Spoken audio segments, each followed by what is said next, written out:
Let's get started with our very first conversation. It's about the state of the nation and the manner of approach of President Bola Tinubu in steering the affairs of this country. One major issue that was grabbing the headlines yesterday was the decision of ECOWAS leaders mounting pressure on the coup leaders in Niger Republic to get out of the fray and allow us a civil engagement to allow a democratically elected process or leadership in the country. So this has gotten a lot of Nigerians talking about the manner in which some of these leaders, including our own president, who is a leader of ECOWAS, is handling the situation. Let's get talking. A lot of issues are up for conversation today. I'm being joined by a member of the opposition in the National Assembly, Senator Ningi. He's a federal lawmaker representing Bauchi State, a member of the People's Democratic Party in the National Assembly. Thank you so much indeed, Senator, for joining us. Thank you for having me, Sean. So your recess has started. That started, yeah, it has I understand that some of you and your colleagues have gone on oversight functions. I was in Niger Delta for the last 4 days. I just came back this morning. Yeah. But what about your recess allowance? Has that reached your mailbox? Not yet. As promised? Not yet. I haven't seen anything yet. Well, I understand that some of you and some of your colleagues are already receiving 2 million naira. Yeah, I heard about it, but for me, I didn't get anything. You've not gotten the alert, or your account officer has not confirmed it for you? Nothing came to my account yet. So I heard that some people got 2 million naira, and for me, nothing yet. Hopefully, when they tidy up things, maybe. Maybe you need to see the clerk so that you can, maybe your account number is not correct or something is happening to your account. Possibly, but I'm not yet to see anything on my account. Oh, you need to tell your lawyer to pursue it for you. I don't need lawyer for that.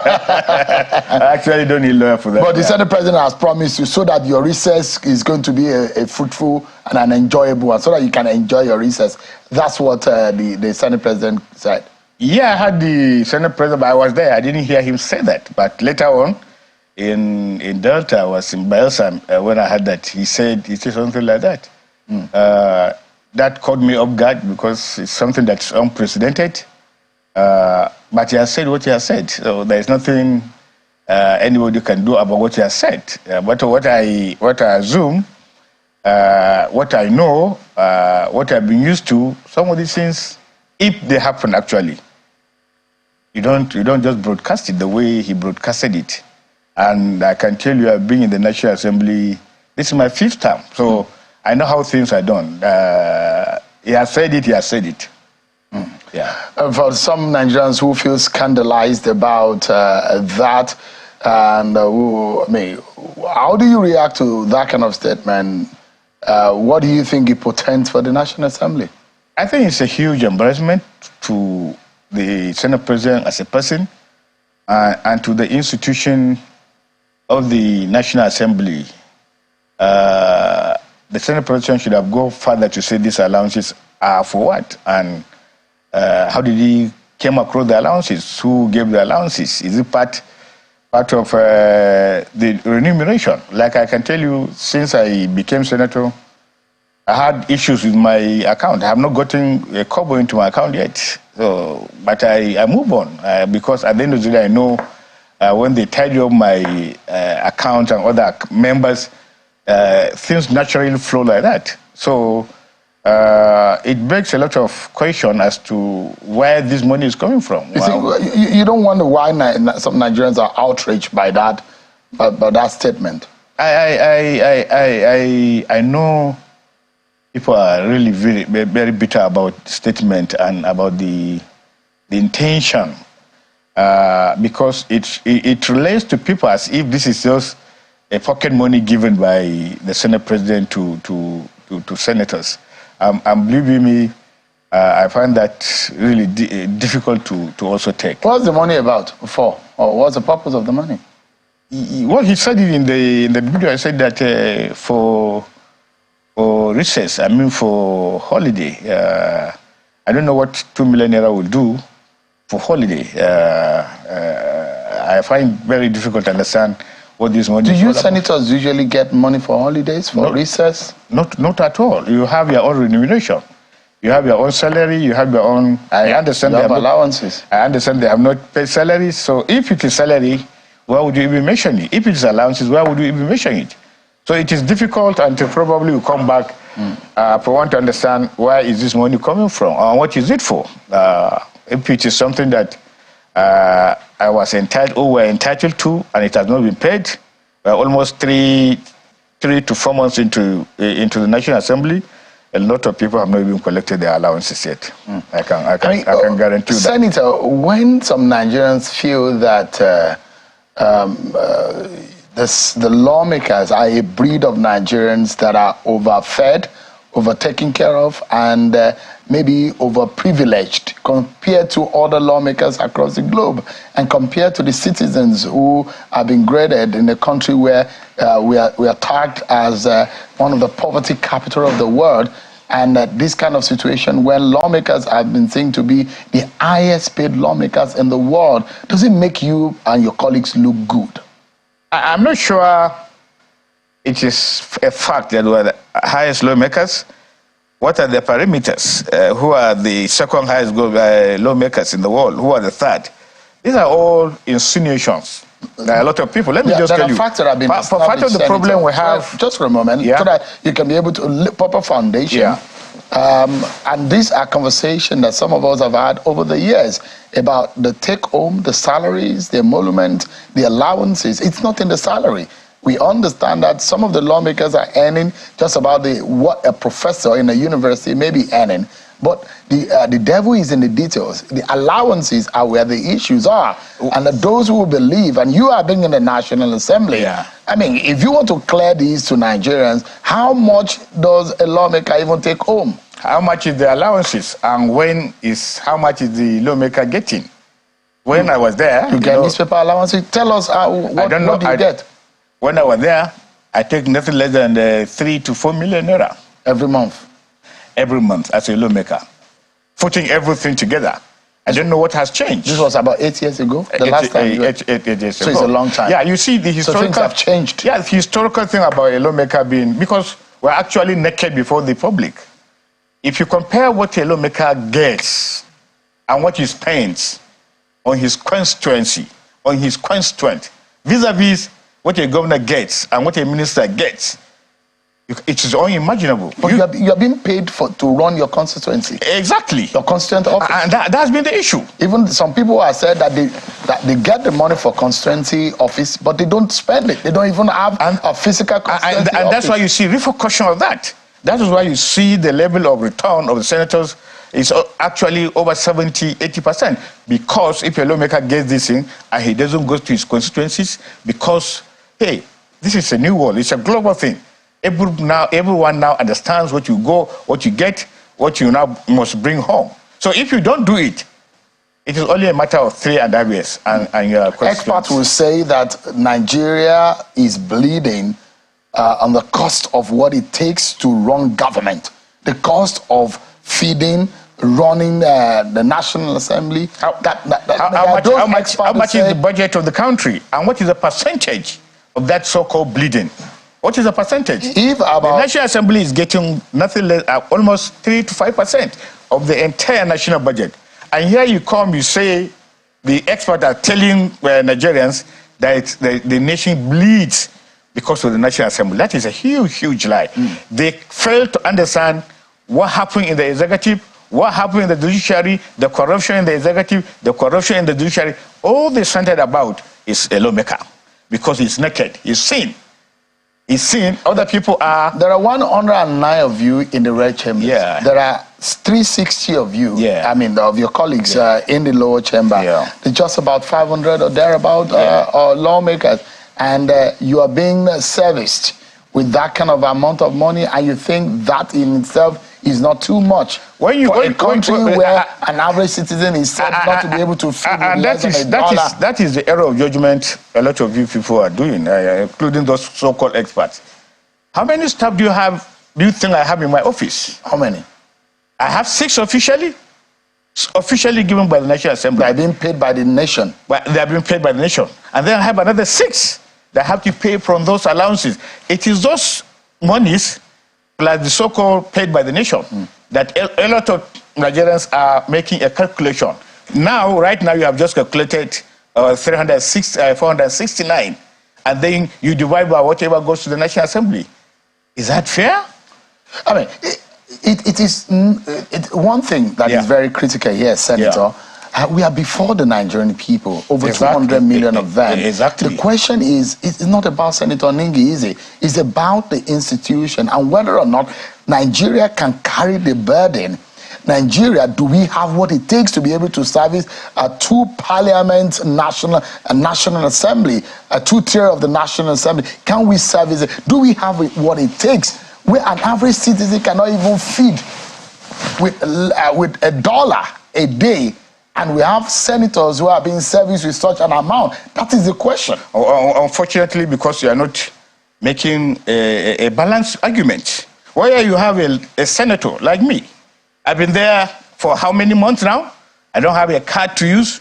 But what about our minister that you just confirmed yesterday? Tomorrow, he goes with a convoy of 11 vehicles, and nobody says anything. And he carries almost 20 to 38. Nobody says anything. This is not somebody that is actually... It's part of what we're talking about, Senator. No. Whether or not the cost of governance... if you do it... You are going to get a new vehicle, wouldn't you?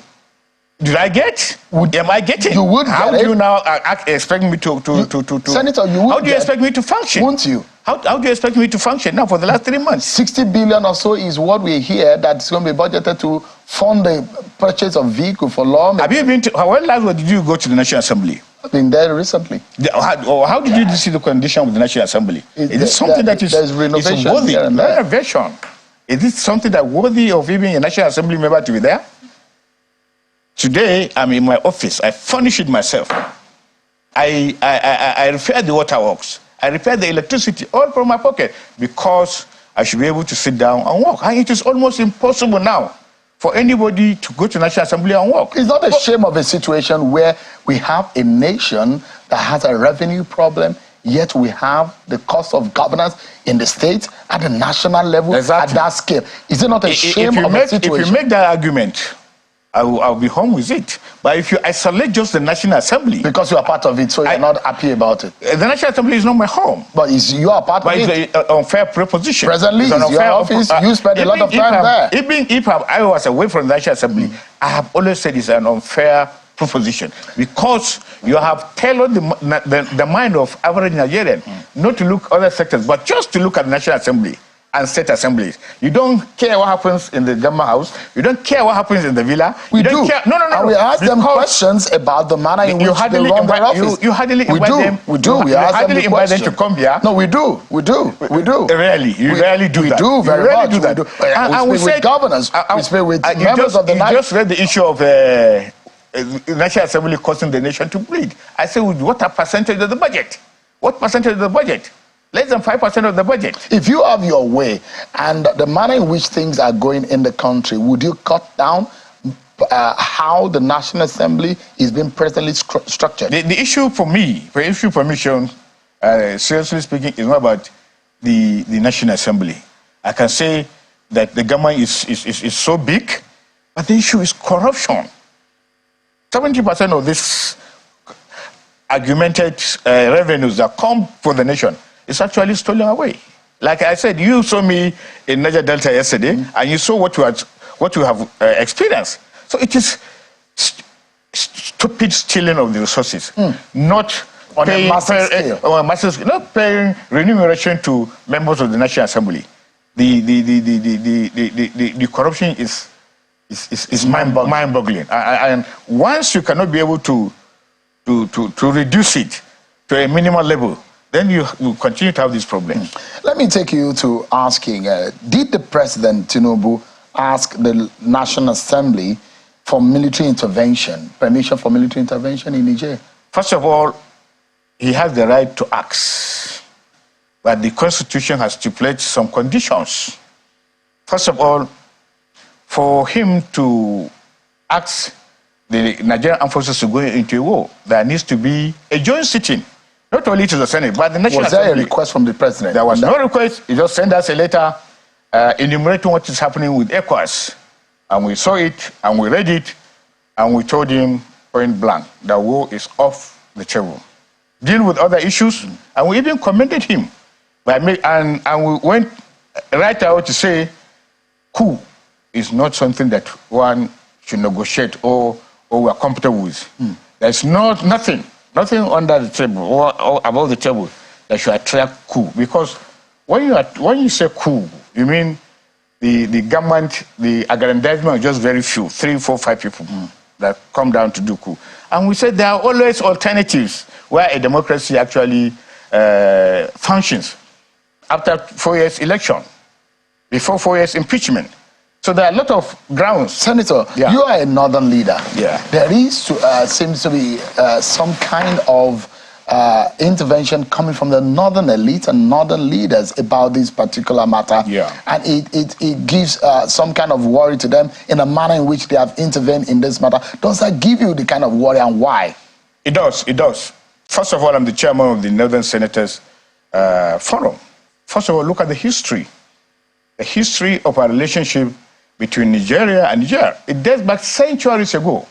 We are almost one people.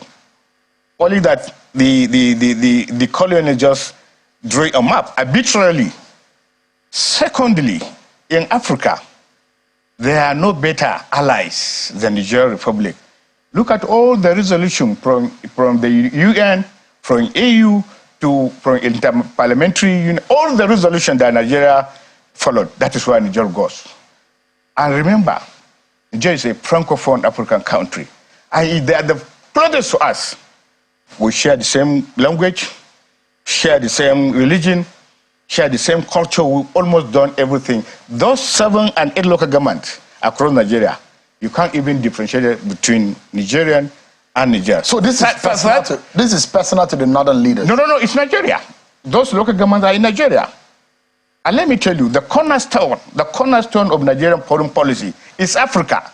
That means our interest is Africa. And therefore, for you to go to war, not only to Niger, against Niger, to any African country, you need to sit down and think. Do you have a feeling that President Tinubu is making some missteps in this direction? I don't want to call them mistakes. I thought they are rushing.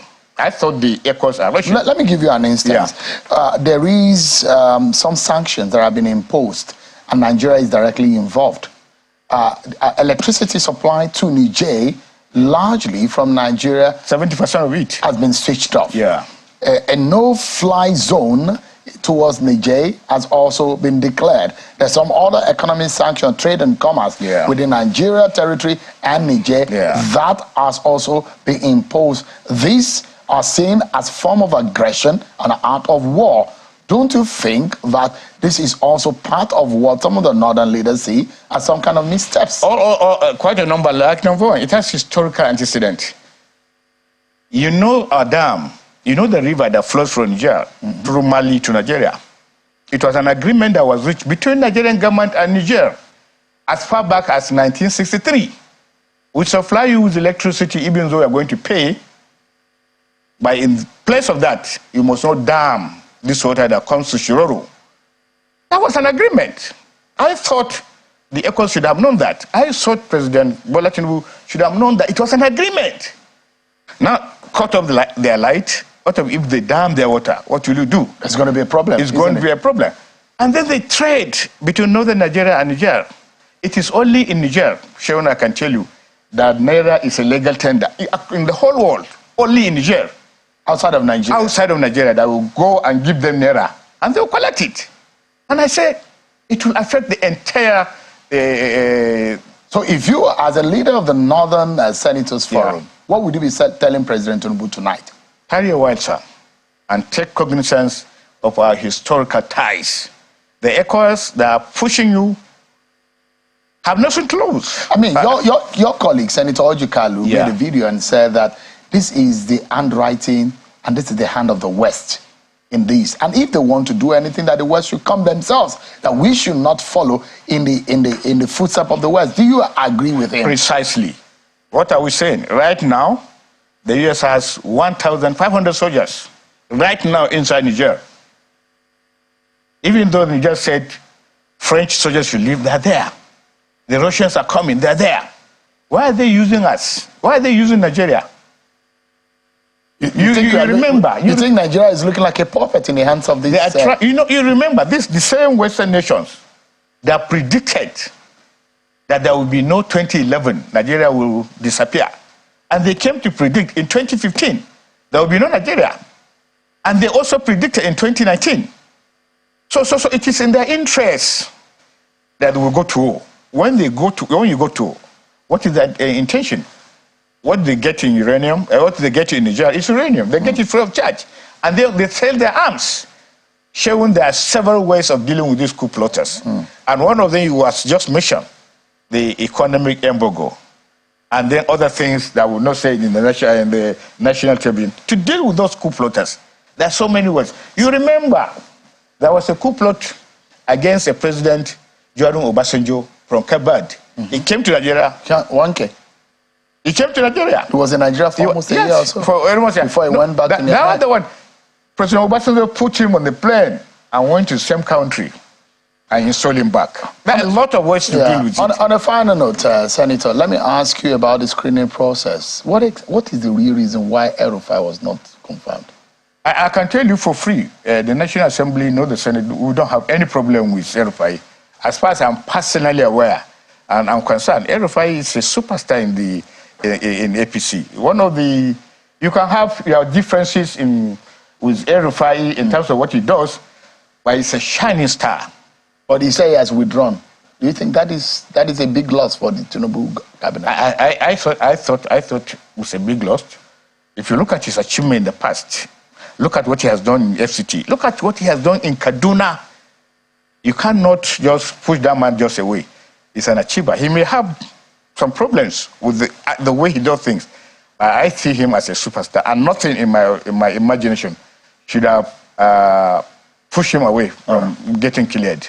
That's my personal opinion. Senator Abdul Ningi, thank you so much. It's always a pleasure having you on the program. Thank you so much. I appreciate your coming today. Thank you so much. Senator Abdul Ningi, Senator from Bauchi State, thank you so much indeed for coming on tonight. Thank you very much. Yeah.